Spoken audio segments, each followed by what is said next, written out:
alaikum.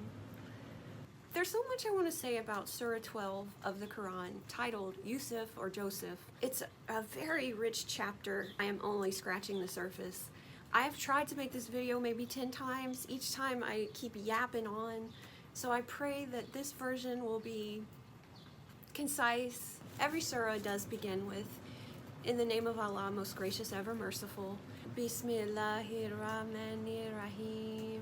So after that, it talks about how the Quran was sent down in Arabic so that people will understand it.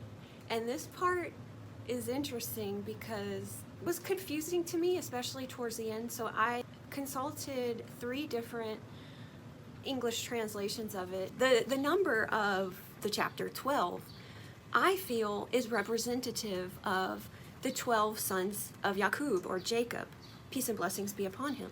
And his 2 youngest sons, who are Benjamin and Yusuf, Joseph, who peace and blessings be upon him, those 2 had a very special place in Jacob's heart, and this caused a lot of jealousy amongst his other brothers. And I think part of the favoritism had to do with these were the only 2 sons of his wife Rachel. So Jacob had 2 wives, and he had children with his 2 wives, Leah and Rachel, or Rahel, and also 2 handmaidens. Number 13 is cool because Jacob had a total of 13 children altogether. 1 was a daughter, and I called her Dina in a previous video and made me think of the cat in Alice in Wonderland, a symbol to me that means cat. But I believe her name was probably pronounced Dina because the root of her name from the word Deen, which is what encapsulates religion, faith, and a way of life. So what I was reading about her name, it mentions some hadiths from the Prophet Muhammad, peace and blessings be upon him, where he speaks of the importance of giving a meaningful and virtuous name to your children, and that the name itself can be a source of blessing. What is interesting is that her name is absent in this surah. So it makes me think maybe there's something there. And so because what comes to my mind is the cat in Alice in Wonderland, she represents cats to me in this moment.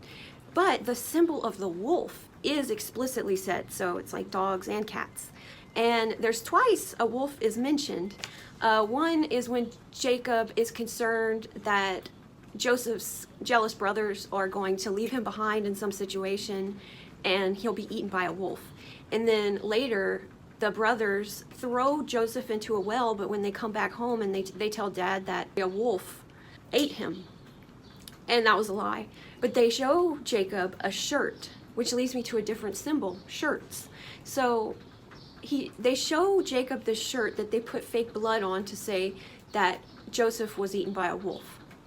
There's another part in the surah that also refers to a shirt, and all of these are Joseph's shirts. So there's 3 shirts, and in the second shirt that is featured is when Joseph is living with the Egyptian family who adopted him. As he grows older, he grows more handsome, and the wife actually tries to seduce him, and he, despite wanting to engage, he refrains from it, and she tries to corner him, she runs after him, and she ends up ripping his shirt, and then she ends up claiming that he tried to seduce her. But the assessors say, well, it depends on where his shirt was torn. If his shirt is torn in the back, it means that the wife is who is guilty of trying to seduce him. And if the shirt is torn in the front, that means that Joseph is guilty of trying to seduce her. And it ends up that Joseph's shirt is torn in the back. And then the third time a shirt is mentioned is towards the end, when Joseph finally reveals himself to his brothers, who end up seeing him as an adult, but at first they don't know who he is. When they finally realize who he is, he gives his shirt to them and he says, "Give this to Father, Jacob." Jacob has the shirt on his face, and because of the grief of missing his son Joseph all these years, he had gone blind. But the scent of the shirt had the essence of Joseph, and he immediately had his vision return. Then it leads me to another symbol, which are water containers, the bucket from the well. So it just stood out to me that, so there were travelers who came across the well, and sent down a bucket. And when they sent down the bucket, they discovered Joseph in the well. And they eventually saved Joseph. For ulterior motives, they were going to sell him, and that's how he got bought by that Egyptian family. And it's also mentioned how those travelers valued him so little, they only sold him for a very paltry price